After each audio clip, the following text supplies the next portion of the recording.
Está no ar. Vai começar. Sai desse banheiro! Só não esquece de limpar.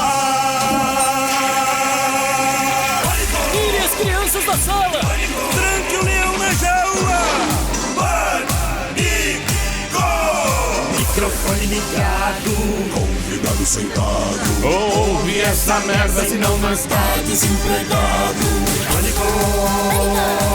com um programa tão sensacional. Sucesso na cabeça de babá.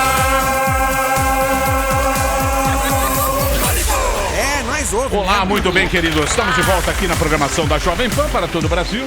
Nesta segunda-feira, hoje é dia 29 de janeiro. Vamos trabalhar? Então vamos trabalhar. Palavras de otimismo com o bebê gigante. Palavras de otimismo com o bebê gigante. Esse é o famoso 16 toneladas. Quem? Pensamento da Paulinha. Boa tarde, pessoal. Eu tenho pensamento. Gente, Fazer uma puxada de tapete. O Marcos. O Marcos, isso são informações do Marcos. Onde está Marcos? Boa pergunta. É uma pergunta que eu sei a resposta. Eu não sei. Mas eu não vou falar por uma questão de mistério. Sério? O povo gosta muito de mistério. Mas ele Queria sobrevive. saber, Emílio. A pergunta que fica é: onde está Marcos? Marcos Chiesa. Exatamente. O patrimônio desta rádio. Exatamente. Deu uma faltada no primeiro. Não. Onde Não. está Marcos? É a surpresa para É um mistério. 2018. Por favor, no pensamento, querida. Eu tenho Se pensamento. Deus- Desculpa. Posso falar? Se Deus... Se Qual Deus Deus? encheu tua vida de obstáculos, é porque ele acredita na tua capacidade de passar por cima por cada um. Boa. Convida. Quem você convidou, Couve? Convida. Muito bem. Hoje teremos uma presença ilustre nesse programa para começar o ano. É Claro. bom para reflexão. Nosso mestre, É verdade. Mário Sérgio Cortella, certeza. o professor, o grande Cortella, vai estar aqui lançando o livro A Sorte Segue a Coragem. Tá vendo, ó? É. Não adianta só ter rabo na vida. Tem que ter A coragem. coragem é Coragem. mais importante. O que é mais importante? O rabo ou a coragem, Coragem. Marina Manteiga? Eu lhe pergunto. Coragem. Como foram as férias? Foi Tem maravilhoso. que ter coragem para o rabo. Eu acho que tá Não juntando nesse livro aqui, ó. Não sei. Oportun- Rabo? Não, tá falando sorte Rabo segue é a coragem. Então, Então, rabo e você acha coragem. que basta você ter sorte na vida? Não, você também tem que ter coragem. Para É, dar porque o chega rabo. oportunidade, você faz essa É. oportunidade, alguma coisa. Eu te dou minha oportunidade, a oportunidade é minha. E o rabo? É que Você, você... Então, é você Não, dá o jamais. rabo? Jamais. Você tem que ter coragem. Você dá coragem ou dá o rabo? Amanda Pra tem você coragem. não dou nada. Nada. Pra que você daria o rabo, né? Pro seu Para o meu amor. Ah, sim. Então você acha que O rabo é meu, dou pra quem Pelo quiser. amor vale o rabo. o rabo É um lógico. rabo teu amor também. Então né? quer dizer, para quem ama o rabo é disponível. É isso aí. Então, Só o amor. tá bom. A Paulinha ficou quieta lá. Não, Amanda, ela faz É 6 anos. dela, ela que Paulinha tá sem coragem faz tempo, né? Muito Paulinha? bem. Então vamos trabalhar? Vamos. Então tá Ô, começando... Emílio, Oi. Você esqueceu do Robert. Ah, do Robert. Você não vai ter Desculpa. Robert. A gente devia- Otávio de Andrade Almeida, 26 anos, consultor comercial de seguros. É isso? É isso. Quer bom. colocar alguma coisa? Não. Além dessa baby look inadequada que você viu pra Inadequada, né? 2018, bem apertada. essa Começando o ano bem. É camisa. isso Vamos aí. lá. Otávio de Andrade Almeida, nosso Robert, tá começando o Pânico aqui na Jovem Pan. As mulheres da lei. Muito bem, meus queridos, estamos de volta aqui na programação da Jovem Pan para todo o Brasil. Hoje, uma presença ilustre pra gente começar esse ano, já que estamos voltando de férias. Aqui está, lançando A Sorte Segue a Coragem, está o professor, o mestre, o filósofo Mário Sérgio Cortella. Aqui está no Pânico na Jovem Pan. Tá aqui o livro. Tudo bem, professor? Sempre. Como é que tá? Você sabe que uma das coisas boas é a gente imaginar que a gente pode esquecer um ditado chinês. Tem um ditado chinês que diz que você nunca deve voltar a um lugar onde você foi feliz um dia. Exatamente. E eu estive aqui o ano passado Exatamente. e voltei. O que significa que a gente vai dar um azar. estilhaça, né, o ditado chinês. E estamos lançando aqui, como é que é o negócio? É o Face... O Instagram. O Instagram. Instagram. Criamos uma conta pra ele, Emília. É Cortella com 2 L's oficial. @Cortella Oficial. E agora podem seguir. 0 seguidores. Cortella, você não tinha o Instagram? Existe até o Instagram fake, né? E eu sempre avisei que não deveria ser entendido como sendo aquele que eu uso. E agora não, hoje acaba de ser criado o Instagram, né? Cortella com 2 L's oficial. Né? E agora sim. Cortella Oficial. Você sabe que agora, Cortella, estão falando muito nesse negócio de fake news, né? Que eles chamam de fake news, não sei o quê. Você não acha que isso é impossível você combater, o tal do fake news? Não acho. Eu acho que é uma necessidade urgente que a gente seja capaz de ter critérios de seleção daquilo que é como vai fazer brincadeira, com a necessidade de você espalhar quais são os pontos de checagem. Por exemplo, hoje há vários grupos de mídia que fazem checagem de informações. Quando eu fui secretário de Educação na cidade de São Paulo, eu poderia dizer várias coisas que não haveria como, imediatamente, alguém checar se era verdade ou não. Eu podia dar dados que não eram corretos, eu podia passar algum tipo de elogio a mim mesmo que não era algo que tinha base. Hoje não mais. Hoje eu acabo de dizer algo, é possível que alguém vá buscar nas fontes digitais se aquilo é correto ou não. Por isso, é claro que eu não posso eliminar a fake news. Como na humanidade não vai se eliminar a fofoca, não vai se eliminar a mentira, né? Não vai se eliminar a cisânia, mas é possível que se crie mecanismos de clivagem disso de modo que a gente seja capaz, né, de diminuir, né, isso é aquilo que a gente chama de política de redução de danos, né, reduzir os danos nessa área. Sim, né, mas que hoje são muito Já tem fortes. umas agências, né? Não, então, Tem mas algumas você tem que agências que Eu criam. tava pensando cá com os meus botões. O povo ama isso. Adora. Conspiração. Uma fofoca, Claro. Sim. Uma conspiração, ela é maravilhosa. A gente quer acreditar Sim. que o homem nunca foi à lua. Sim, claro, o homem nunca foi à lua, John Kennedy está vivo, o Elvis, então, que não morreu mesmo. Exatamente. Né, continua. Paul Exatamente. McCartney Que o Michael morreu. Jackson era um ET. E assim Isso, por diante. isso. É claro que tudo isso marca nossa capacidade de ir atrás daquilo que é misterioso. Por que livros sobre religião, especialmente sobre líderes religiosos, como Siddhartha Gautama, Jesus de Nazaré, por que eles vendem muito quando você lida? Porque a religião em si já é misteriosa. Se você adensa dentro dela mais mistério ainda, fica muito mais chamável. Né? Ninguém vai atrás de algo, né, em relação a uma solução de química. Isso não atrai. Aquilo que é exato, né, a chato. matemática, Forma de avograr. ela não é tão inspiradora. Quando se faz, por exemplo, um belíssimo filme sobre o lugar na matemática, a partir, né, daquilo que foi um dia o John Nash, né, só é feito porque ele é maluco. O filme é sobre a maluquice, não sobre o resultado daquilo que ele faz. Por isso, Emílio, voltando, acho sim, né, que a gente pode reduzir um pouco esse tipo de pororoca, né, que a gente tem hoje de informações desencontradas. É uma pororoca que produz um efeito que é avesso àquilo que a gente deveria ter. Você já foi prejudicado por Várias vezes, É? várias vezes, Conta mais. claro. Né? Se você imagina, às vezes a pessoa vem e diz Cortella afirma que, né, nunca vai votar em alguém que seja mulher, por exemplo. Ou alguém que coloca Cortella comunista, né? E aí dá uma notícia de o que seria. Tudo isso aparece nessa direção. Claro que às vezes aparecem coisas que são gostosas, porque aquele tipo, outro dia fizeram um material que eu gostei demais, né? Afora que vocês já fizeram brincando comigo, há coisas que foram feitas que são muito gostosas. Por exemplo, um meme que saiu e foi ampliado como se fosse emitido a partir de nós. Filósofo raiz. Ah, né? sim, sim. Colocaram Você Sócrates. Filósofo Cortella. É quase daquilo Nutella. que se brinca isso. Se fez filósofo Cortella. É uma coisa que faz parte do humor da coisa. Agora tem a informação que ela é fake. Né? Ela vem com a informação de que você fez algo que não fez, disse algo que não disse. Ainda não fui tão atingido, porque como eu também sou comentarista de atividade de rádio ou TV, eu tenho outros territórios onde eu posso dizer não falei, não disse, não vi. Né? E, portanto, eu tenho locais onde eu posso tirar isso. Mas as pessoas, elas vão atrás daquilo que é o falso, gostam, difundem, mas para eles ir atrás da desconfirmação do falso, se demora demais para ir. Né? É mais ou menos como desmentido de jornal.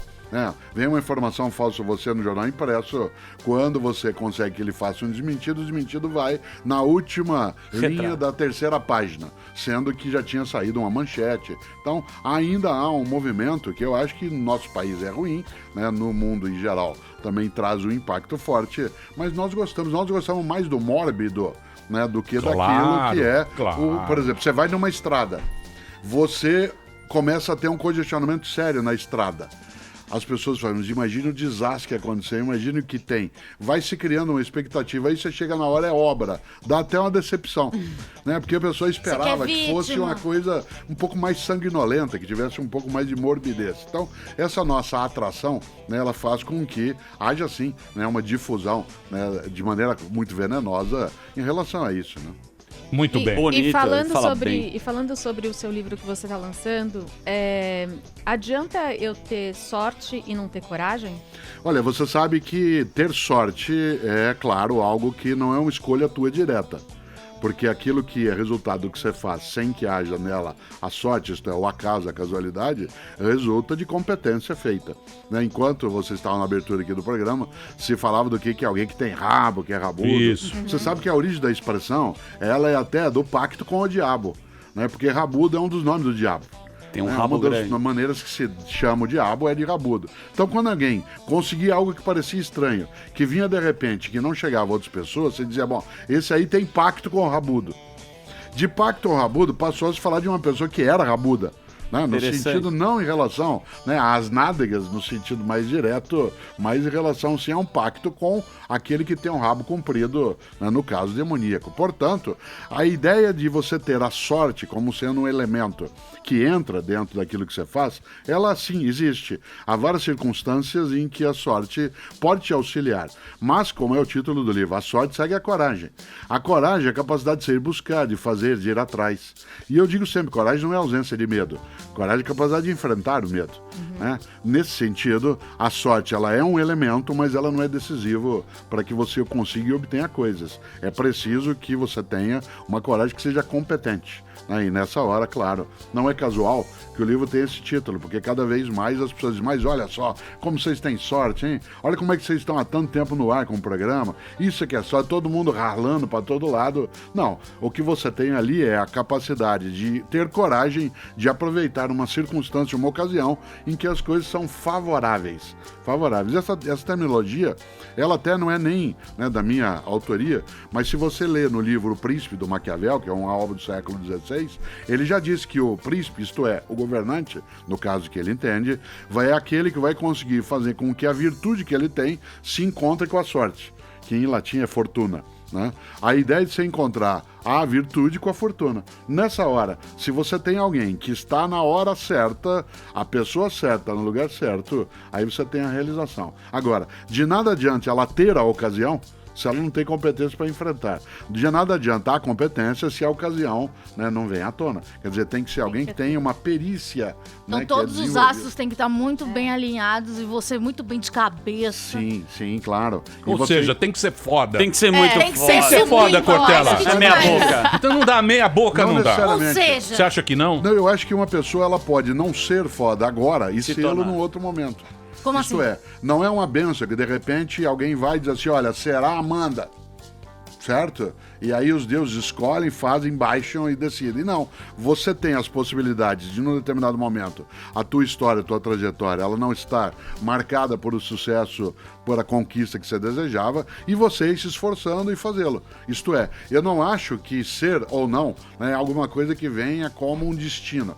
A ideia da fatalidade, aquilo que vem, a ideia de fada, você está fadada a algo porque uma fada, né, veio lá de cima, como diriam os gregos, e te abençoou, né, para você fazer isso. Não acho, porque do contrário seria muito cruel.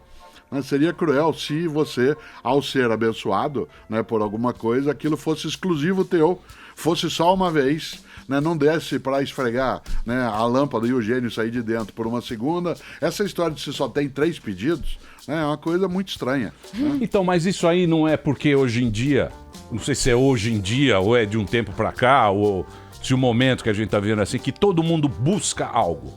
Você vai buscar, vamos buscar a felicidade. Fora. Eu tenho aqui o conhecimento, internamente. ou seja, é um objetivo que você tem. Então, nós estamos vivendo uma época, né, ele que é muito menos marcada pelo anonimato. Hoje nós temos possibilidades de nos colocarmos para fora, de eu não ficar recluso, preso dentro de mim, só das minhas coisas. Eu posso dizer, eu tenho um objetivo. Eu não estou aqui só para crescer, trabalhar, reproduzir e perecer. Eu tenho um propósito. Eu tenho pela própria editora Planeta, um livro chamado Por que Fazemos o que Fazemos. Eu li esse livro, é muito legal esse livro. Esse livro, Por que Fazemos o que Fazemos, traz exatamente uma reflexão sobre nossos propósitos. A questão não é que nós não tínhamos antes propósitos e agora temos. É que hoje nós temos como, inclusive, reivindicar o direito de desenvolver esse propósito. Hoje é muito comum um jovem que está começando a sua carreira dizer: eu não quero só mais um, não quero ser só uma peça, eu não quero como aconteceu, por Mas exemplo... não dá pra ser todo mundo ser protagonista, tem que ter os Sim, coadjuvantes. claro que dá para todo mundo ser protagonista. O que não dá é para você ser protagonista o tempo todo. Eu, por exemplo, sou protagonista em alguns momentos, em outros não. Agora, nessa conversa, eu sou protagonista... Você que pensa. Isso, você que pensa que não. Não todos os momentos. A padoca daqui a pouco pedindo passa misto. para você. Volta para você. Eu saio e vou para outra atividade. Mas você não Todos acha nós podemos ser. Sobre esse momento, as pessoas não aceitam não ser os protagonistas? Só se a pessoa for tola. Porque nós não somos protagonistas o tempo todo. Nem na cidade, nem na política, nem na economia, nem na fama. Há situações em que você vai alternando um pouco a tua condição. Uma pessoa tola é aquela que acha que ela é invencível. Isto é, que aquilo que com ela acontece, que ela é invulnerável. A melhor maneira de ficar vulnerável é você achar que você é invulnerável. Que nada vai acontecer. Eu sei que eu não sou protagonista o tempo todo e nem quero sê-la. Aliás, eu quero ser em alguns momentos, em algumas situações. Eu quero ser autor da minha trajetória. Quero ter a autoria daquilo que eu faço. Mas eu não quero brilhar nem sozinho e nem só eu. Né? Porque quando eu brigo assim, às vezes eu sou o protagonista, outras não. Nessa hora eu sou, agora brilha você. E nós vamos. Nessa condição, a grande novidade em relação aos tempos atuais, especialmente nas sociedades em que o mundo digital é mais forte, é a nossa possibilidade de ter um lugar para eu não só dizer, né, por exemplo, usando a tua expressão, que eu quero ser protagonista, mas também reivindicar sê-la. Dizer, é meu direito que eu não seja usado, é meu direito que eu não seja apenas uma peça numa máquina, é meu direito de fazê-la. Uma das coisas mais interessantes é que há pouco mais de 100 anos, um dia, o Charlie Chaplin fez um clássico, filme que todo mundo já viu as cenas, que é Tempos Modernos. No Tempos Modernos, em que ele é apenas uma máquina dentro de uma máquina, fazendo mexer a engrenagem, há uma cena clássica, em que ele cai dentro da máquina e gira aquela engrenagem toda e ele sai intacto, sai ileso, sai vivo do outro lado. Esse é um mau sinal. Aquela cena mostra o quanto que você, mesmo caindo numa máquina como aquela, sai inteiro do outro lado, porque você é parte da máquina. Quando o Chaplin faz a cena, ele quer mostrar o quanto que é perigoso que você se torne a máquina como parte dela, como um mero parafuso que ali se coloca. Hoje, uma parte das pessoas diz, eu não quero, eu quero ser livre, eu quero ter meu livre-arbítrio, eu quero ser capaz de dizer que eu faço as minhas escolhas, mas não sou só eu que faço isso. Isto é, cada um e cada uma é capaz de fazê-lo. Nessa hora... Pô, mas é difícil, hein, Portela? Ô, professor... Difícil, mas não é impossível. É difícil. muita Tem que começar por algum... Porque a gente tem que pensar que a gente é muito intolerante. Sim. O ser humano Com nós mesmos. Um bichinho intolerante. Sim, a gente sim. não aceita Você sabe que a opinião de intolerância, ninguém. em grande medida, ela vem de um lado da covardia. A pessoa intolerante tem muito medo que quem não é como ela seja melhor do que ela. Exatamente. E a melhor maneira dela se fortalecer é ela enfraquecer outra pessoa, dizendo que ela não serve, que ela não presta, que ela vale menos. Quase sempre, por trás de todo moralista, tem algum tipo de gente com distúrbio de natureza moral. Né? Quase sempre aquele que passa o tempo todo dizendo, tá vendo? Olha a exposição, olha o palavrão, olha o conduta, etc. Não estou falando de ética, estou falando de moralismo. Né? Isto é, do exagero em relação à questão da conduta. Essa pessoa quase sempre é intolerante e é covarde.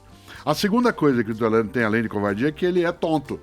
Né? Porque só um tonto é intolerante.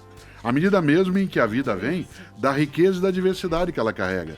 Uma pessoa que acha que o único modo de ser é como ela é, ela não entendeu ainda qual é o lugar dela dentro do conjunto das coisas. Por isso, sim, é difícil, por causa da intolerância, mas não é impossível. Mas você acha que é possível conduzir os nossos pensamentos? Tem um cara que chama Dan Harris, eu vi um artigo lá, não sei se você já viu esse livro, chama 10% Mais Feliz. Nossa, ele trabalhou nas férias, Trabalhei, né? é um cara que estudou um O cara pouco. estudou bastante. E ele Jesus. fala que tem um locutor que conduz a nossa voz. Esse cara teve Quem que síndrome fala do... na pan- sua cabeça? Não, você mesmo. Essa é uma Sua voz que voz, você escuta. Daniel Zuckerman. E você escuta a Amanda Ramalho que te conduz para pensamentos. É um Mas fluxo é uma de minha pensamento. muito negativa. E esse pensamento... A sua sim, por isso que você fica depressiva. Vamos agora conduzir para bons pensamentos. A meditação zera isso. Mas esse cara teve síndrome do pânico ao vivo, num jornal, tudo. E depois ele foi buscar, com meditação, entrevistar um monte de gente, como que ele seria mais feliz. Como que a gente conduz o nosso pensamento pra gente se incentivar e usar da sorte e da coragem? Como que você acha que a gente faz? A primeira coisa é ter clareza de que eu preciso ter humildade para saber que tem coisa que eu não sei, que eu tenho que buscar. Não é uma questão só de eu dizer, não, eu vou, eu consigo. Que eu sei fazer de vai melhor. que você vai. Claro que não. É só uma questão de força de vontade? Claro que não é. Na vida, eu sempre faço uma distinção entre sonho e delírio. Né? Sonho e delírio. O sonho é o desejo que pode ser realizado. O delírio é o desejo que não é realizável. Por exemplo, eu, Cortella, sonho em ter mais convivência com os meus filhos e meus netos. Sonho em ter uma comunidade de vida que seja mais aprazível. Sonho com uma vida que não seja boa só para mim. Isso é sonho, que é factível. Eu, Cortella, sonho que em 2018 eu vou ser o melhor jogador de futebol na Copa da Rússia. Delírio. Isso é delírio. Ah, mas e se minha mãe fizer novena? Lamento. E se eu ler alguns livros que alguns leem? Lamento, não vai adiantar. Certo? Delírio é o desejo que não tem factibilidade, que não é realizável.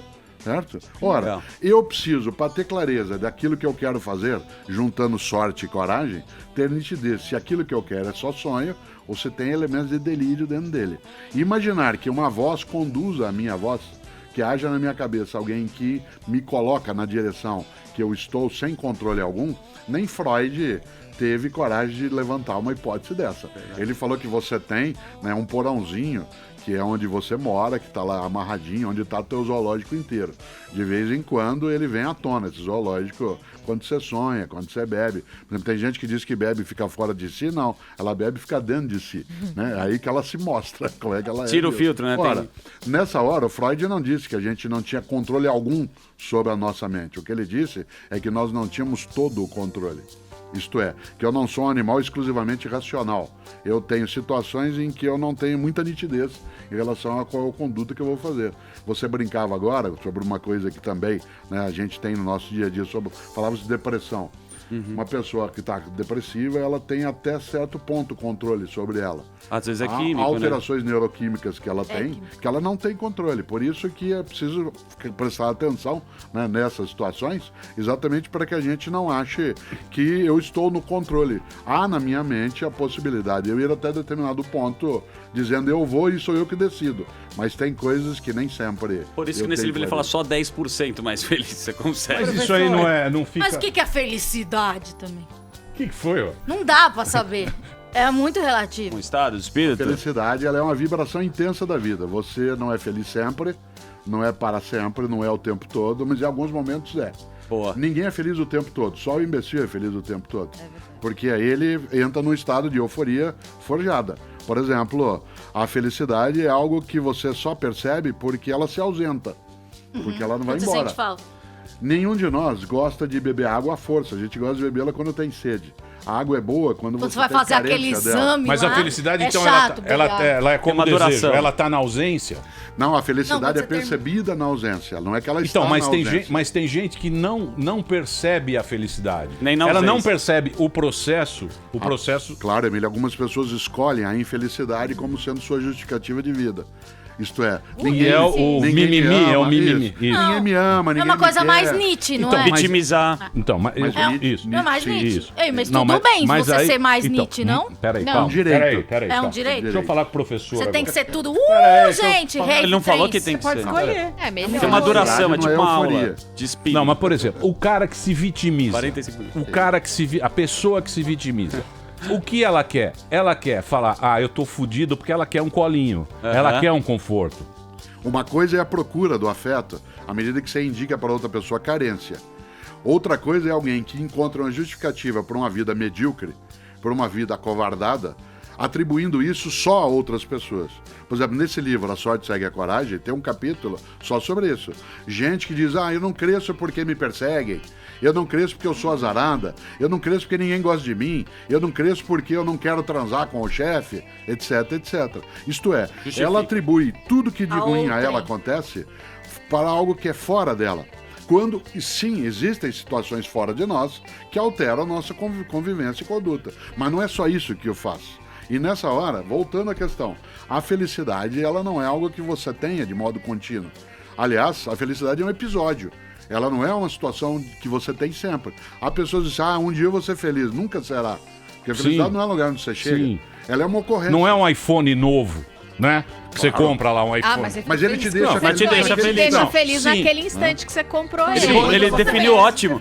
É. A felicidade é um tempo. Ele falou, existe Ela um é uma tempo. circunstância. Uma Por exemplo, circunstância que te leva um tempo. às vezes você tá com um grupo de amigos num sábado à tarde ou amigas batendo papo, tomando uma cerveja, brincando. Você sente uma vibração intensa da vida. Você sabe que aquilo não vai durar o tempo todo. Você sabe que não é só daquele modo. Você sabe que há problemas à tua volta, mas não há só problemas à sua volta. Agostinho, que foi um grande teólogo, um homem do século V, dizia que quando você tem duas pessoas dentro de uma cadeia, de uma prisão, um deles talvez fique o tempo todo olhando o piso de cabeça baixa. E o outro fica olhando através da grade as estrelas, o sol, dizendo um dia eu vou sair. Né? E aí ele faz todo o esforço. Porque não basta sentar e rezar para sair dali de dentro. É preciso que ele vá buscar. Né? Quando, por exemplo, Martin Luther King disse no seu famoso discurso, eu tenho um sonho, não foi um sonho que ele ficou apenas orando, embora fosse também ele um pastor. Né? Ele foi atrás, ele se juntou com outras pessoas, ele foi buscar. Nessa hora, eu não gosto quando se diz, por exemplo, isso aí é coisa de Don Quixote, né? Isso está combatendo o castelo imaginário, moinho de vento. Ao contrário, você tem muita gente que tem a felicidade como sendo uma referência, mas que não é para ela, em nenhum momento, algo que acontece de modo contínuo. Eu quero insistir nesse ponto. A felicidade, ela é uma circunstância eventual. Em alguns momentos ela vem, depois ela vai embora, depois ela volta. Professor, Melhor quando buscar ela os vier, recursos você para cuida. infelicidade do que para É felicidade. mais fácil, né? Não é mais fácil? Agora, uma pessoa com depressão não está infeliz. Não, com Ela certeza. está desvitalizada, o que é outra Viu, coisa. Emílio? Nunca me deu moral. Lá vem ela lá. Mas ela Ah, pode tudo estar era- num estado O que depressivo. não Muito significa bem. que ela use a depressão como sendo a sua justificativa. Nada. Não, mano. Próximo, vamos falar sobre competência. E aí está Eu quero falar sobre... a competência. Álcool e Eu felicidade. quero falar esse sobre livro aqui, os ó, millennials. É mais um best-seller do nosso grande mestre aqui, o Cortella. Sempre que ele vem aqui, muita gente assistindo, muita gente... Tá aqui o livro, Êxitos e Fracassos, Será o Destino? O Destino Me Persegue? A ocasião faz o padrão? A pessoa certa no lugar certo, na hora certa? Coragem. E agora, Marina Manta? Tá aqui o livro, já à venda em todo o Brasil. E também... Editora Planeta. Editora Planeta, Oportunidades, Competências e Tempo de Vida. Mário Sérgio Cortella, hoje aqui no Pânico. Você pode também seguir agora O Instagram que a gente acabou de criar. o Instagram, que é @Cortella com 2 L's oficial. @Cortella oficial. Eu volto daqui a pouquinho com o nosso professor aqui no Pânico, na Jovem Pan. Já tem mais. Muito bem, queridos. Estamos de volta aqui na programação da Jovem Pan para todo o Brasil. Esse é o Pânico. Hoje uma presença ilustre. Mário Sérgio Cortella está aqui com um novo livro, A Sorte Segue a Coragem. Já está à venda. Ele que está aqui no Pânico lançando. É o mesmo autor, aquele best-seller. Vendeu 200 mil exemplares. O Porquê Fazemos o que Fazemos. O Cortella tem mais de 30 publicações. 30 livros, tem edições no Brasil, no exterior, mestre e doutor em educação, professor, lecionou 35 anos na PUC, estudou que nem uma anta. Ai, Estudou, coitado. você estudou Você viu muito, como né, eu dei Cortella? sorte, né? É, Como eu dei sorte. mas é exatamente isso que eu tava pensando aqui. Você é um cara que às vezes a gente vê em rede social, tal, o cara fala, o Cortella é isso, o Cortella é aquilo, tal. Você também tem o Karnal, tem o professor... Claro, tem o Pondé, tem o Clóvis de Barros Pondé. Filho.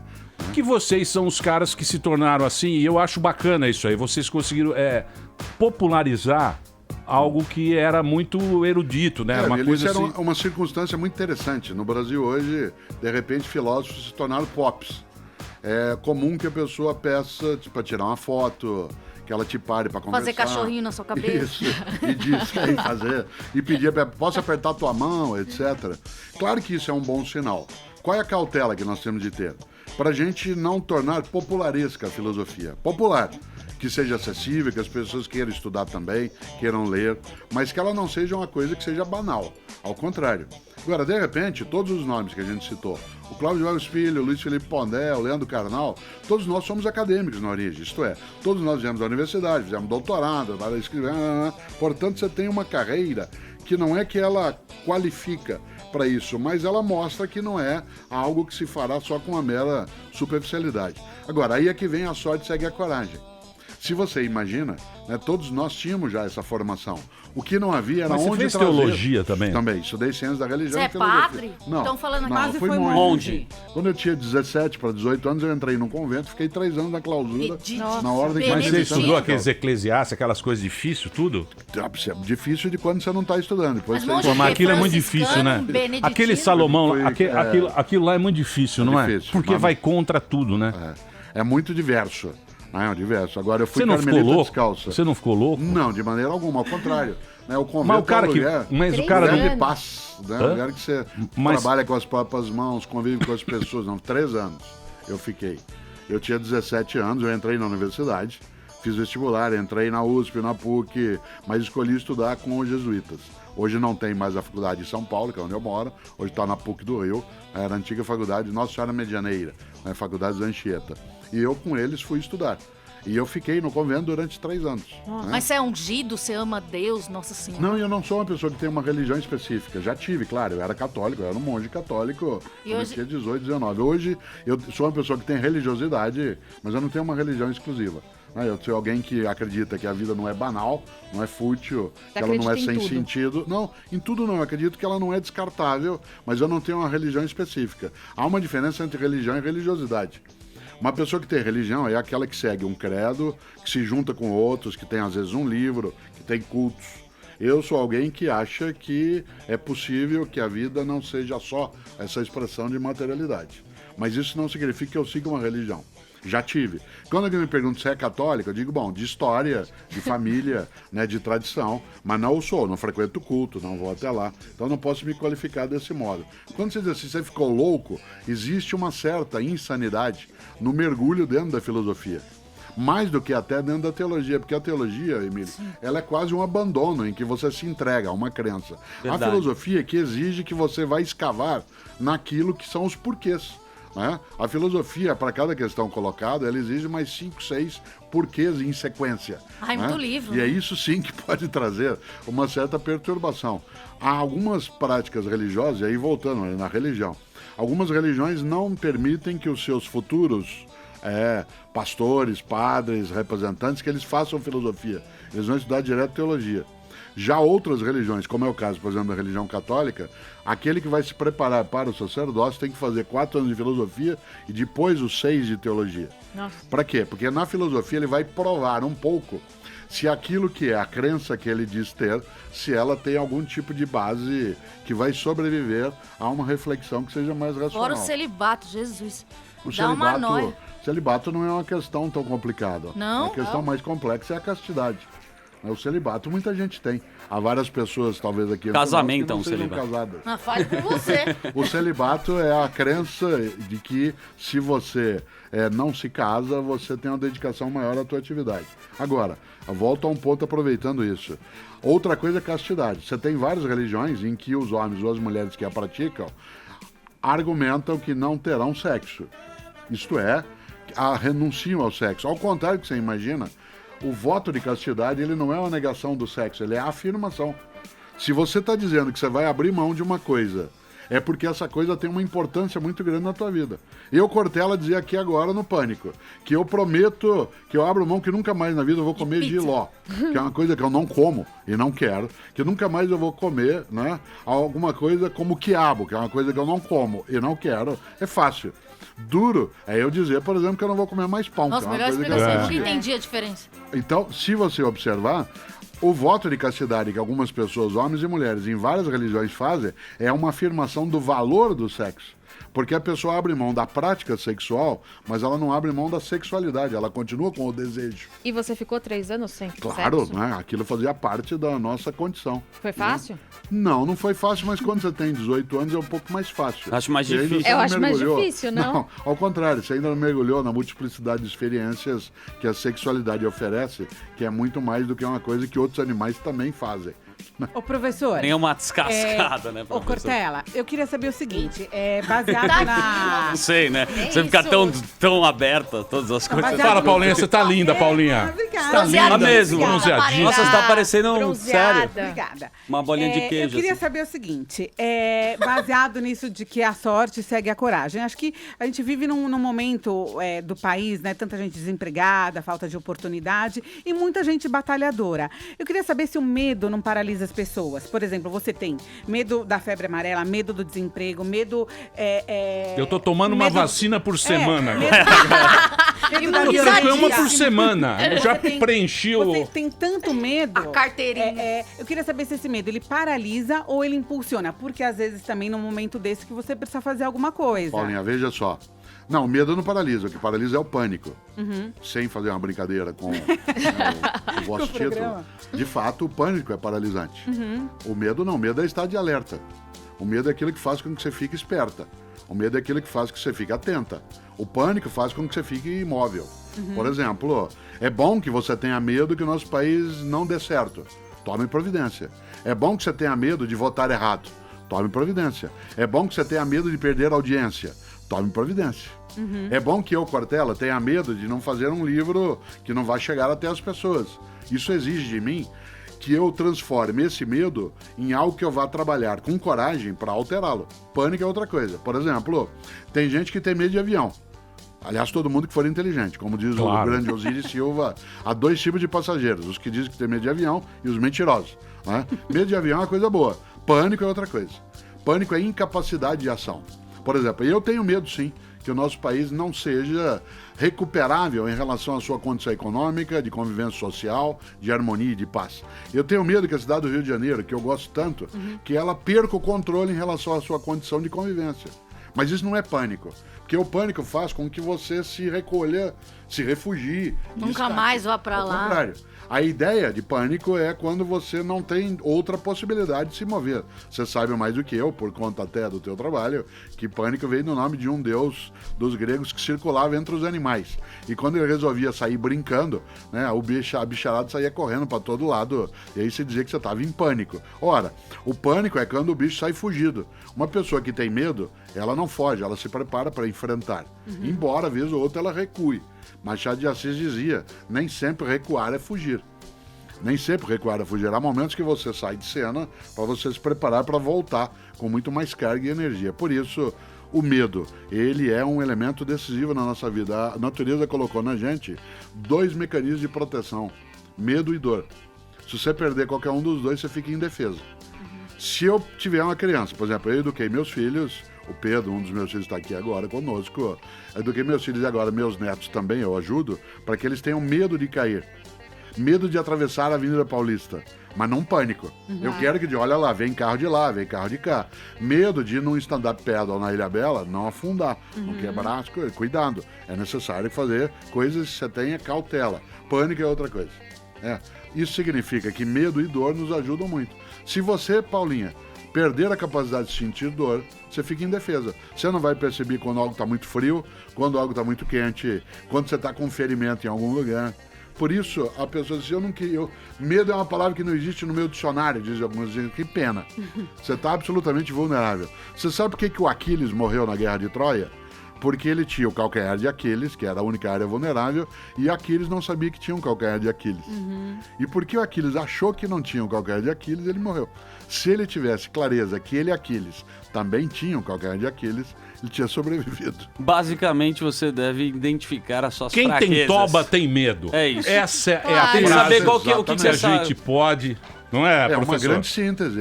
Quem tem isso. toba tem muito Sim, medo. Sem dúvida. Uma das capacidades Que dói. humanas é cuidar-se. Cuidar-se. Sem dar aí esse prefixo de novo. Exatamente.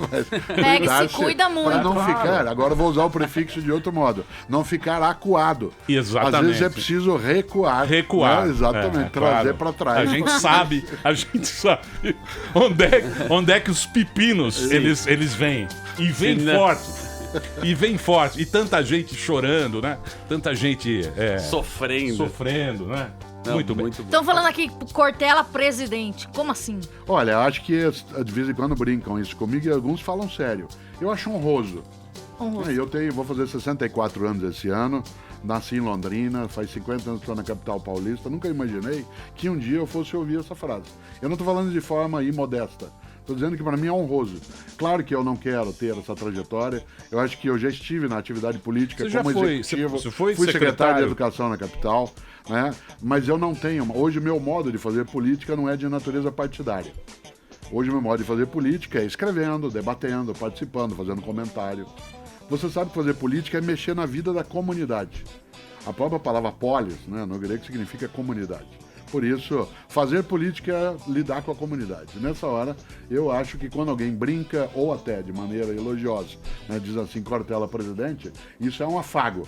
Eu agradeço o afago, eu não o farei, né, mas eu acho extremamente honroso quando um outro brasileiro é capaz de levantar sobre mim essa possibilidade. É uma demonstração de afeto e confiança. Eu tenho certeza que se eu fosse um dia candidato, eu teria muito medo de não honrar essa honra. Mas não teria pânico. Mas, ô Cortella, mas você não acha difícil administrar a paróquia? Você não acha que é uma paróquia difícil para administrar? Sim. Um dia nós estávamos, Emílio, num grupo de brasileiros debatendo com o ex-reitor da Universidade de Cambridge. Cambridge tem 806 anos. Assim, mas o Brasil vai fazer esse ano 518 anos. Cambridge tem 806 anos. E nós estávamos numa animação, falando, discutindo. Uma hora o ex-reitor de Cambridge falou assim: vocês são muito ansiosos, vocês brasileiros, vocês têm que ser mais calmos. O mais difícil é nos primeiros 500 anos.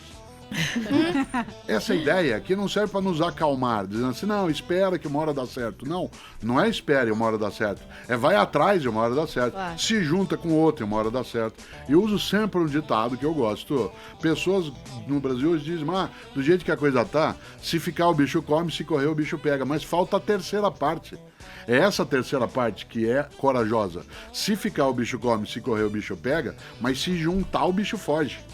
Se juntar em torno daquilo que é decente, daquilo que é necessário, daquilo que é honroso.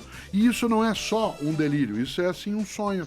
Nesse sentido, a paróquia é difícil, mas ela não é impossível. Outras nações na história não desistiram. Se você olhar do século XX, nações que saíram arrasadas em relação às guerras, aos combates. Nós estamos agora, por exemplo, com algumas situações de democracia. Nosso país vai fazer esse ano 30 anos de uma democracia estável. É nada. Da Constituição de 1988 para agora. É nada. E já tem gente que quer desistir. A gente tem pouco afeto pela democracia. Nós temos que ter mais afeto pela democracia. Dá trabalho, não é só votar, é ir às discussões, é participar, é olhar no prédio, na rua, no que você tem que fazer, é ler, estudar. É que nem parto. Trabalho de parto não é só na maternidade. Depois que você teve, cuide. Depois que você teve uma criança, seja capaz de cuidar dela. O mesmo vale em relação à nossa grande paróquia. Essa paróquia não pode, de maneira alguma, dizer, usando paróquia, seja o que Deus quiser. Claro que não. Nosso país mudou bastante, eu tenho dito várias vezes, na conversa que tivemos no ano passado eu trouxe isso também, eu venho vivendo hoje uma alegria cívica. Uma alegria cívica. Por quê? Nunca nós tivemos um país que está tão pensando em política como hoje. Você pode dizer, mas nós estamos numa situação em que não há escolha. É que nós ainda não chegamos às escolhas que a gente possa eventualmente fazer.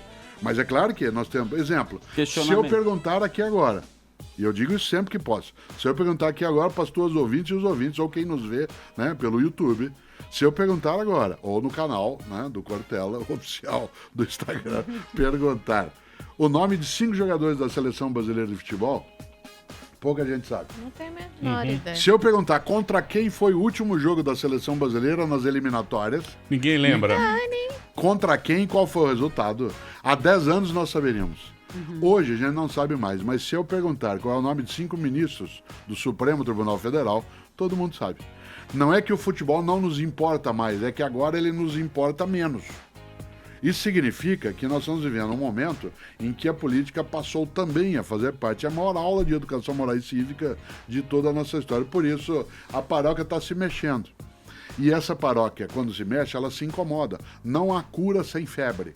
Nós estamos vivendo um momento febril, há infecção, tem coisa podre para todo lado, tem hemorragia. A única maneira de fazer é enfrentar. Enfrentar como? Enfrentar se juntando na discussão, na sua igreja, no seu clube, na conversa, na escola, no rádio, na televisão. Isto é, não desistir, não se acovardar. Afinal de contas, se é uma coisa extremamente danosa, é quando as pessoas elas começam a ter uma esperança amornada, largada, dizendo, bom, o que eu posso fazer? Eu vou embora.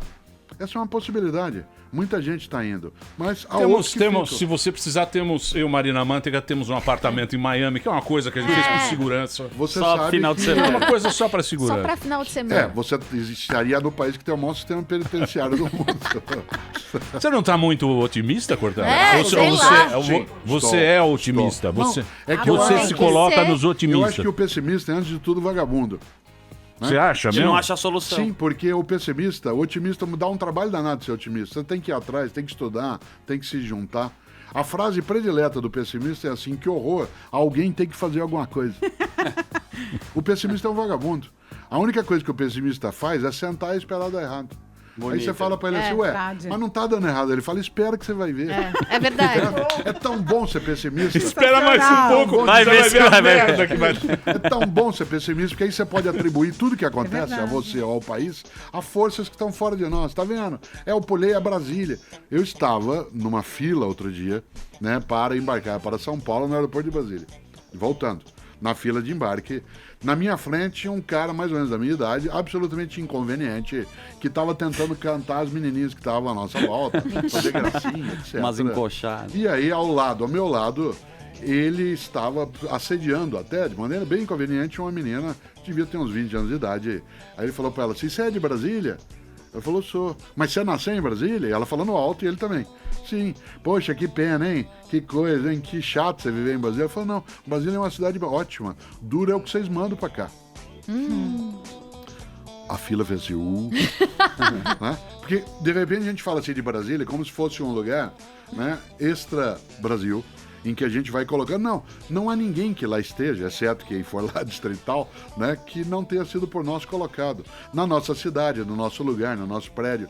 O pessimista, até em reunião de condomínio, diz, eu não vou, porque é uma brigaiada só. Aí toma-se a decisão que ele não quer, ou acontece que ele não deseja, ele fica dizendo, tá vendo? Isso aqui não funciona, é um absurdo, etc. Por isso, volto ao ponto. Você diz, você não está sendo muito otimista? Eu digo, graças a Deus. Eles ainda não me venceram nele. Eles, isto é, corruptos, os canalhas, os patifes, eles já levaram dinheiro que era da natureza pública, já levaram parte da integridade da política, eles não vão levar minha esperança.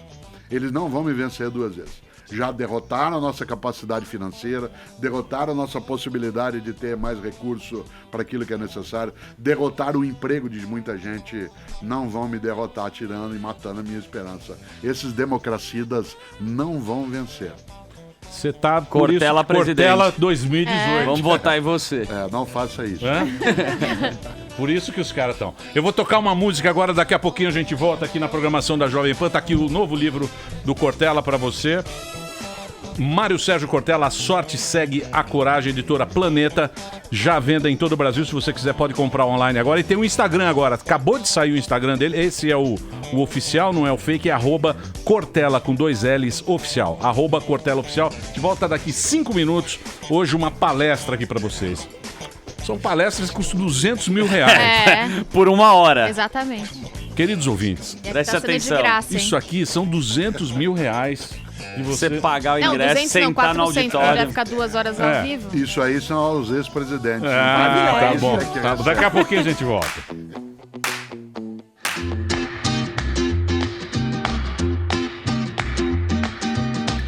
Muito bem, senhoras e senhores, estamos de volta aqui na programação da Jovem Pan. Hoje uma presença ilustre nesse programa. Está aqui o professor dos mais respeitados filósofos do país, autor de mais de 30 livros, edições no Brasil, no exterior, mestre e doutor em educação, professor, lecionou na PUC por 35 anos. Está aqui lançando o seu livro best-seller, mais um best-seller aqui, A Sorte Segue a Coragem, professor Mário Sérgio Cortella. E estamos também lançando hoje aqui no Pânico, que é o Instagram do nosso professor Cortella, @Cortella com 2 L's oficial. Pode mandar rolas nos... Olha, o pessoal manda, viu? Rolas filosóficas. Essa é uma escolha. Você analisando assim, ó, essa tá aqui, ela veio, você né? sabe. Aquilo que é o Ele pode emissário decide. Exatamente. O emissário decide. O destinatário Recebe. escolhe se recebe. Exatamente. Então, você pode seguir agora @Cortella oficial, Cortella com 2 L's oficial, porque existia um fake. É. E agora esse é o oficial, é do professor mesmo. Vai depender de você, querido ouvinte. Querer mandar ou não. Ele vai falar, esta é circuncisada, esta é para chata. arroba Marina. O seu é arroba Marina só, né? É. Vem muitas rolas. Vem muitas rolas. Vários tipos, né? Vários tipos, é tão feio, gente. Eu sempre fico imaginando que a pessoa que mostra isso, você mostra naquilo que ela quer ser vista. Né? E é interessante. Eu não me choco, nem acho curioso que se faça, mas não me incomoda. O que eu acho curioso é que o meu sobrenome Cortella, ele favorece muitos trocadilhos. E nessa edição que o Brasil tinha, nesse tempo de coxinhas e mortadelas, você imagine o número de vezes, né, que a pessoa conseguiu brincar com isso, que é uma coisa que não incomoda. Acho que essa parte do humor, ela é bem... Você leva na boa, né, Cortella? Sim, claro. Porém, tem os haters, né? E você, como é que você faz quando um cara te critica, mesmo com base ou não? Você responde ou você ignora? Não, no Face não. Por exemplo, nunca a minha equipe que administra o Face, né, ela retira e também não respondo por uma razão. A pessoa ela é livre para, inclusive, criticar o que ela pensa. Agora, tem coisas que eu já respondi, por exemplo, na TV Cultura, onde eu sou comentarista. Por exemplo? Do tipo, a pessoa manda para o âncora lá, o William Correia, um e-mail dizendo: esse Cortella, esse barbudo, né? Eu não suporto esse sotaque, esse cara é comunista, etc. Como eu brincava antes. Aí eu digo o seguinte: eu sou uma pessoa pública, mas eu não sou um servidor público. Boa. As minhas escolhas são minhas. Claro. O que eu faço, como eu ganho meu recurso, sendo lícito, tendo declarado para as autoridades, ninguém tem nada com isso. Ninguém tem nada a ver com quem eu voto, qual igreja eu frequento e se eu não frequento, quem eu apoio ou não apoio. Eu não tenho que prestar conta. Eu não sou um servidor público. O servidor público, ser uma pessoa pública é diferente de ser um servidor público. Nesse sentido, aquilo que a gente hoje entende que é o hater que por qualquer coisa... Todas as vezes que alguma coisa vem no Face, e agora talvez no Instagram, que eu dou alguma declaração, falo alguma coisa que não seja incontroversa, chove coisa de haters. Né, que vem assim, você se cuida, nós vamos te pegar, etc. Ameaças. Sim, tudo bem. Né? É curioso, porque a pessoa ela levanta protegida por um anonimato que é sempre muito favorável. Eu sempre acho estranho quando alguém faz ameaças, em vez de mandar o endereço, né, dizer de onde é, assumir a identidade, que ela faz desse modo. Eu acho que essa é uma pessoa que não tem coragem. E acho que menos sorte ainda ela tem de ser desse jeito. Porque de tantos modos de ser na vida, foi escolher um modo desse, de viver só odiando. É uma coisa estranha. E o outro lado extremo também, a idolatria. Os caras falam na internet, o cara é mito, ele então, é pica. Veja só. O Cortella é pica, tá escrito às vezes, aqui. Sim, já várias vezes aparece e eu sempre gosto de lembrar. É um pedido meu, sempre fiz assim, não me bajule. Porque se você me bajula, você tira de mim o senso crítico. Eu tiro a possibilidade de fazer melhor aquilo que eu preciso fazer. Eu sempre lembro, cuidado para não dizer que eu sou o cara. Porque quando você diz que eu sou o cara, se eu começar a acreditar, eu vou começar a fazer bobagens em sequência. Porque como ninguém é o cara, ou ninguém é a cara, aquele ou aquela que acredita que é, começa a perder a capacidade de autoanálise, de reflexão, de correção de rota. Então, eu não sou o cara, e quando alguém brinca, né, e às vezes eu estou encontrando alguém, ele fala assim, poxa, mas você é o cara, você é bom demais. Fala, que bom, fico feliz, né, agradeço, mas não sou. Não sou. E não é um desprezo, eu elogio. E é verdade isso. Eu falei isso pra vocês, falou, me pague um uísque. Isso, exatamente. Porque qual é a ideia por trás? É achar que a bajulação, ela é um lado malévolo, tanto quanto o ódio. Né? Porque faz, por exemplo, eu não posso dizer pro meu filho, né, quando ele vem, nem pro meu aluno, mas menos ainda para um filho que eu estou educando, ou para um funcionário meu, que ele traz alguma coisa que não está bem feita, só para ele não ficar com a autoestima ferida, dizer, nossa, tá ótimo. Eu estou enganando ele. É óbvio que eu não vou corrigi-lo de maneira ofensiva, não vou falar com ele de maneira que o machuque, mas eu tenho que dizer, olha, isso não está bom, isso tem que dar outro rumo. Hoje existe uma idolatria da autoestima, que o pai e a mãe não podem dizer ao filho que não está direito aquilo, não pode dizer que não está bom daquele jeito. Há uma diferença entre você enganar uma criança e elogiá-la. Há coisas que não estão bem feitas. Eu, por exemplo, nesse livro A Sorte Segue a Coragem, digo que uma das coisas que faz parte da coragem é aquele que lidera alguém, lidera um grupo e dizer, ó, isso que você fez não está correto. Você pode fazer melhor de outro jeito. Eu vou sempre lembrar, melhor não é escala. Escala é ótimo, bom, regular e ruim. Ótimo, bom, regular e ruim. Vocês fazem um ótimo programa. Dá para fazer melhor? Dá. Melhor não é escala. Melhor é uma atitude. Eu posso ser alguém que escreve de maneira ótima, às vezes as pessoas falam isso, nem sempre, mas às vezes falam. Dá para fazer melhor? Sim. Dá para você fazer melhor isso? É aquela história do pai e a mãe, o Emílio que tem mais idade como eu se lembra, quando tinha boletim de escola. Sim. Né?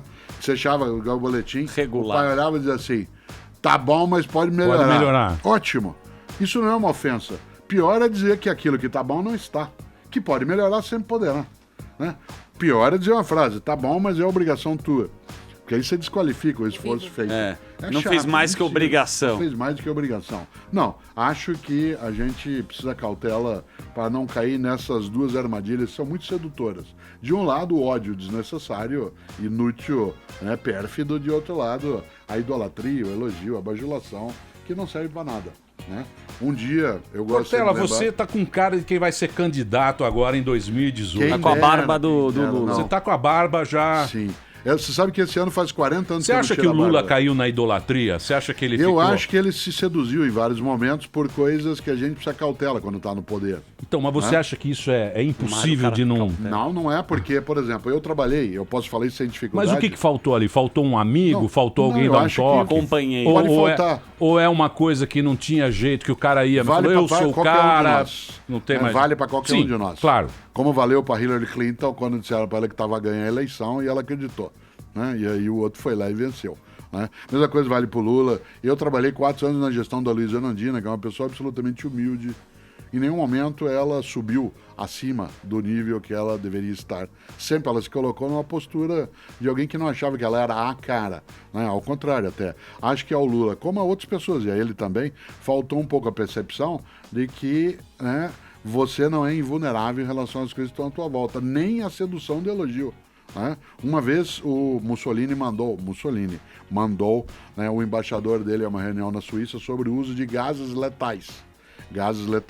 Quando ele voltou, né, o Mussolini perguntou ao cientista, mas qual é o mais letal dos gases? Ele diz o incenso, excelência, o incenso. Né? É quando você está incensando alguém, né, e fazendo com que ele ou ela ache que é daquele jeito. Então, não só, eu acho que várias personagens da nossa política no dia a dia, elas precisam cautela para não assumirem essa perspectiva de que elas estão acima dos mortais. De maneira geral, isso leva ao desastre. Tanto faz se é o Lula, se é o Aécio, se é o Bolsonaro, se é todos aqueles que estão no circuito hoje, qualquer um deles. Por exemplo, vários que estão na cadeia em Curitiba, ou no Rio de Janeiro, ou em Brasília, ou em Belo Horizonte, achavam que nunca iriam estar lá. Nunca. Isso é muito ruim. Essa é a suposição daquilo que eu brincava antes com a Paulinha. Né? O Aquiles morreu porque ele achou que não tinha calcanhar de Aquiles. E todos temos. Nessa hora, o incenso, ele é um gás muito venenoso, especialmente quando a pessoa acha que só ela tem que ser incensada. Uhum. E você acha que agora os próximos que vão estar lá vão ter essa preocupação? Vão falar, opa... Dependerá de nós. Claro, não há os próximos ainda. Haverá os próximos a partir de outubro, que serão os próximos que nós escolhemos que lá estejam. Quando você brinca comigo que você será candidato, não. Não tenho essa intenção. Você já foi convidado? Já fui convidado várias vezes e não quis fazê-lo. Acho que eu faço, como eu dizia, política de maneira muito mais intensa, sem estar conectado a uma estrutura partidária. Eu tenho maior capacidade de ação e maior manejo. Por exemplo, se eu fosse um parlamentar, talvez eu não estivesse aqui agora. Se eu fosse um parlamentar, eu não seria convidado para alguns debates, algumas reflexões em vários lugares. Porque eu teria uma identidade ideológico-partidária e eu nunca deixei de dizer qual era a minha ideologia nos lugares em que ia. Mas eu não estava conectado a uma estrutura hierárquica partidária. Nesse sentido, quando você brinca, não, você vai ser a barba. Não, a barba, aliás, é uma coisa curiosa. Eu comecei a usar a barba, como dizia, faz 40 anos esse ano, nunca tirei e agora entrei em moda. Tá bonita a sua barba. Tá quase uma barba bíblica. Rei da barba. Tá quase uma bíblica. De Arão. Barba bíblica. Mas de Arão, sem dúvida. Segundo os rabinos, é sabedoria a barba. Pois é, para alguns não necessariamente. Tem outros e outras, né? Que não acham. Outras. Ainda nessa condição. Você sabe que uma coisa que eu acho muito curiosa, porque a minha geração começou a usar barba nos anos 1960, 1970, como reação Rebeldia. Rebeldia. Porque a Segunda Guerra Mundial, ao terminar, né, o corte de cabelo era a barba feita e o corte só com o topetinho na ponta, etc. Foi como rebeldia. E durante muito tempo nós passamos a nos vestir e a usar a barba para ficar parecido com os presidentes brasileiros do século XIX, né? Do final do século. E agora você voltou-se, né, a essa condição. Uma coisa interessante, hoje você tem aqueles que querem se mostrar modernos, até eu venho refletindo um pouco sobre isso. Uma hora eu vou escrever sobre isso. Aqueles que querem se mostrar modernos e para isso fazem cerveja em casa. Sim. Cerveja artesanal. Sim, claro. Que querem ser modernos, Gourmet. e estão voltando ao disco de vinil. Claro, lógico, claro. Ô, Cortella, mas o negócio que você falou agora, que você estava conversando lá com seus amigos de Cambridge, eu queria ser seu amigo, mas infelizmente não tenho gabarito para isso.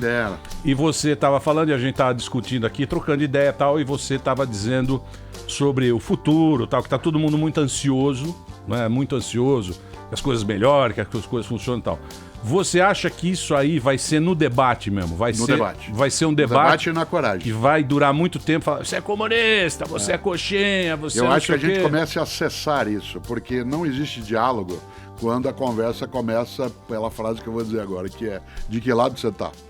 As pessoas buscam isso. Eu posso chegar a essa conclusão, mas eu não posso partir dessa premissa. É absolutamente negativo que a gente tenha um país que, num momento tão especial, não seja capaz de conversar.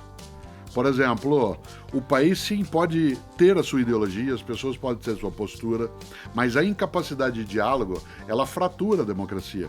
Democracia não é ausência de ordem, democracia é ausência de opressão. A democracia é a incapacidade de aceitar que você não possa ser livre em relação ao que vai fazer. Nosso país tem, para nós, uma casualidade imensa. Agora eu vou falar do elemento sorte na nossa história. Nós somos uma nação que se organizou e estruturou num território, né, que tem 8 milhões e meio de quilômetros quadrados, que tem 8 mil quilômetros de costa marítima, que tem as maiores reservas de biodiversidade do planeta Terra, que só tem 209 milhões de habitantes, portanto é favorecido pela relação demográfica, tem as maiores reservas de minério ainda não exploradas no planeta, tem as maiores reservas de petróleo não exploradas no Ocidente, não tem terremoto forte, não tem vulcão, não tem maremoto, não tem tufão, não tem deserto, não tem geleira, não tem escola, não tem hospital, não tem emprego. Obrigado. Mas tem um povinho filha da... Olha só, essa história, mas tem um povinho... Filha da mãe. É nessa hora que entra a coragem. É. Porque a sorte, entre aspas, isto é, a circunstância, a ocasião, né, a casualidade nós já tivemos. Nós estamos num dos territórios mais abençoados desse planeta do ponto de vista de geração de condição de vida. Ter uma gestão da vida coletiva, isto é, ter a política como nós temos é uma escolha nossa. Isso exige coragem. Coragem de sair de casa, coragem de participar do debate, coragem de ir para a rua no sentido ordenado que a democracia coloca, mas não acovardado. Coragem de não se omitir, porque por agora nós acendemos a luz e a gente viu que a rataiada estava correndo. Alguns dos ratos que aí estão, nós colocamos, outros nos beneficiaram, outros a gente não imaginou que ali estavam. O país tem uma encrenca agora. Não dá para apagar a luz agora e fingir que não estava. Muito bom. Nessa hora, coragem é necessário. Por isso, a sorte segue a coragem. Boa. Cortella, você me deixou otimista para 2018. Sério? Eu cheguei tão pessimista, falei, puta, vou ter que trabalhar, agora fiquei otimista. Tá aqui o livro do Cortella, A Sorte Segue a Coragem, para você comprar aí, ó. Você pode comprar online agora. O autor é o Mário Sérgio Cortella, Oportunidades, Competências, Tempos de Vida, editora Planeta já à venda. E o Instagram dele agora já tem um Instagram oficial para você seguir, é @Cortella com 2 L's oficial. Professor, muito obrigado. Foi muito bacana o papo, sempre Fico é muito feliz. bom quando você vem aqui, a turma gosta do seu papo. Isso exige coragem, mas é uma sorte grande. É isso aí. Professor Mário Sérgio Cortella aqui no Pânico na Jovem Pan. Muito bacana, senhoras e senhores. Vamos embora. Os ouvintes estão bravos que eles querem saber como foram as nossas férias. Como é que foi? Maravilhoso. Você sabe que meu desejo era ficar em férias eternas. Eu também. Né? É que todo mundo quer férias eternas. Seria muito bom, né? Amanhã estaremos de volta aqui na programação da Jovem Pan, ao meio-dia. Você, não sei... Cadê a Paulinha? Amanhã nós Paulinha já foi para o segundo emprego dela. A Paulinha foi para a Rony. Onde está Marcos? Ainda esta dúvida... onde Permanece. está Deixa eu ver aqui, Marcos? Vocês sabem onde está? Eu sei. Eu não sei. Eu tenho informações quentes de Do Marcos. Marcos, mas ele está no Brás ou fora dele? Não, ele tá fora do Brasil. Não posso falar. Você quer saber a agenda da semana, Emílio? Quem que é amanhã? Terça-feira. Só amanhã. Carlos Alberto de Nóbrega. Carlos Alberto de Nóbrega. Então, amanhã estaremos de volta aqui na programação da Jovem Pan para todo o Brasil, ao meio-jax. Olha, Tudo de bom. Terminou! Terminou! Mas já terminou? Terminou! E eles não desistem! Já terminou! Vamos acabar! Já está na hora de encerrar! Pra quem já almoçou, pode aproveitar e sair pra cá! Acabou mesmo! Acabou! Acabou mesmo!